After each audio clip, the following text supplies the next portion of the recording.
When you're dealing with what's the established IP, I guess is as good a term as any when you're dealing with stories that kind of belong to all of us. We've all seen different versions of Puss in Boots.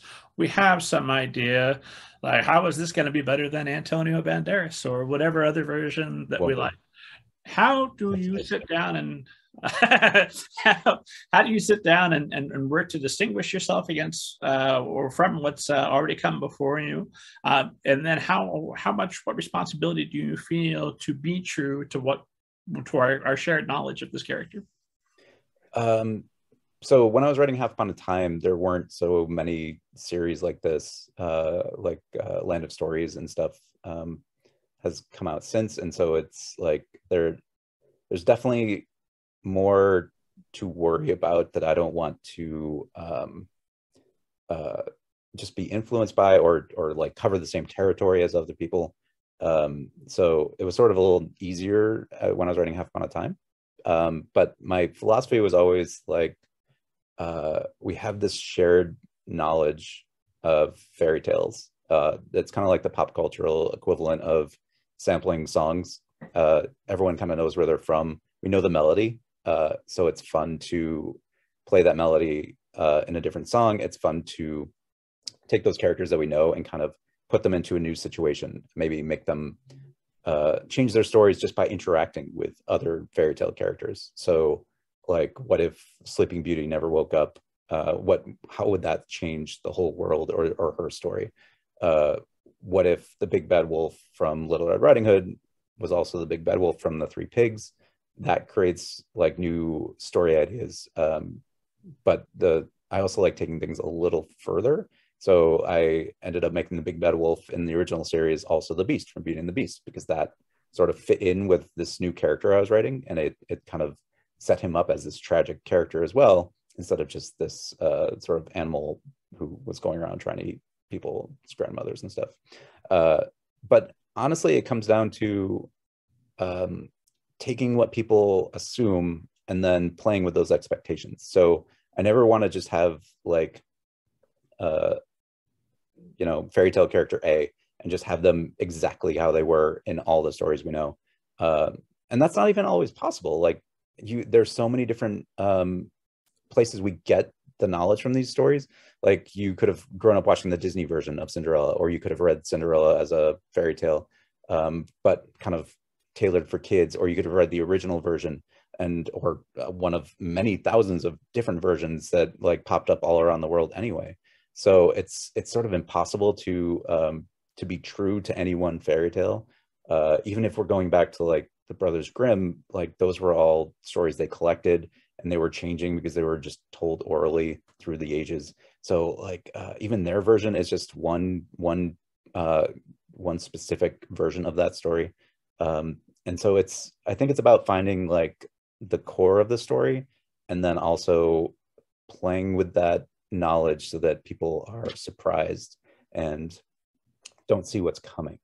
I want them to think they know what's coming, and then I want to pull the rug out just for both for my enjoyment, but also for theirs, so that they're constantly kind of trying to figure out what's to come. One of the things I played with in Half Upon a Time was all the main characters were from very famous fairy tales, and you think you might know who it is, like the main character of Jack. You probably think he's going to be involved with giants, um, and he is, but it turns out he's actually from a very famous fairy tale. And part of the fun, hopefully, of that series is like figuring out who May is and what fairy tale she's from. And there are clues kind of presented throughout, but you don't really learn until as the series kind of progresses. So it's that was one of the fun things too. Like not only can I twist the stories that everyone knows, but I can use that knowledge to create mysteries and hint at things, and especially hint like give red herrings and kind of push people down a different path than I want them to go, so I can kind of surprise them uh, with the actual reveal. So it's just a ton of fun to be able to take that kind of stuff. I I don't feel any kind of a special responsibility to kind of like making these authentic in any way to like the original fairy tales or anything like that, just because I don't know that uh, at this point, when you think of fairy tales, everyone kind of they have their own ideas. They think of the story as opposed to the version they read, I would imagine, because we get them in so many different ways. When we're kids, we get them read to us, we watch the movies, and they're all different, but there's like that core. So I guess that's the authenticity that I'm looking for, which is like the part of the story that resonates, and everything else other than that is room for playing. Gotcha. So if you're writing about Cinderella, at some point there has to be a glass slipper. She probably has some evil stepsisters, but beyond that, it's more or less fair game. Yeah. And like, for example, if I were going to write a mystery about who Cinderella would be, I would probably have, you know, do the Disney thing where like there are animals talking to her or just like surrounding her. And in my sense of humor, that would get really annoying for her. Like she's woken up by birds every morning and she's like, I'm just trying to sleep. Just please be quiet. That's a hypothetical. Yeah, I don't want to spoil things, but I did write that scene. Because that was the kind of thing that following you around and singing would be maybe one of the most obnoxious things that could ever happen to you. Like after the first day yeah, would be exactly amazing, but by day two, I'm done. Starts out amazing and then just goes rapidly downhill. And you're just like, just please let me have some alone time. I just want quiet for a moment. Yeah. You put on my own clothes. I don't need you flying my stuff around. No. Like this, you don't need to serve me. I don't even know why you're here. Yeah, the character of Cinderella in my books, through just happenstance throughout the books, ends up with a pirate monkey who just won't leave her alone for story reasons. And that was a joy to write too, just because she attracts animals. That's just part of her story. So she has this really annoying pirate monkey that everyone else hates, and she's just like, she can't get him to stop and just go back to his pirates. It's kind of little things like that where you start mixing the fairy tales up and kind of having them overlap and messing with each other's stories that just creates enormous like fun moments for me.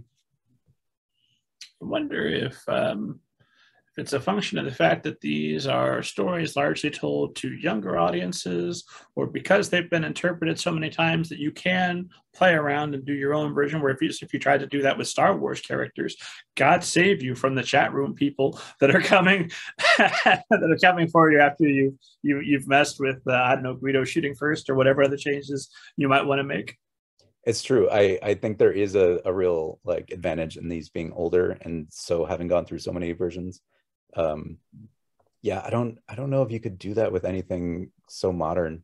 So, and it's certainly not something you could do with just like starting from scratch. Like you can't, no one's going to be following your clues if you're making up this world from scratch and like just building out like who these characters are.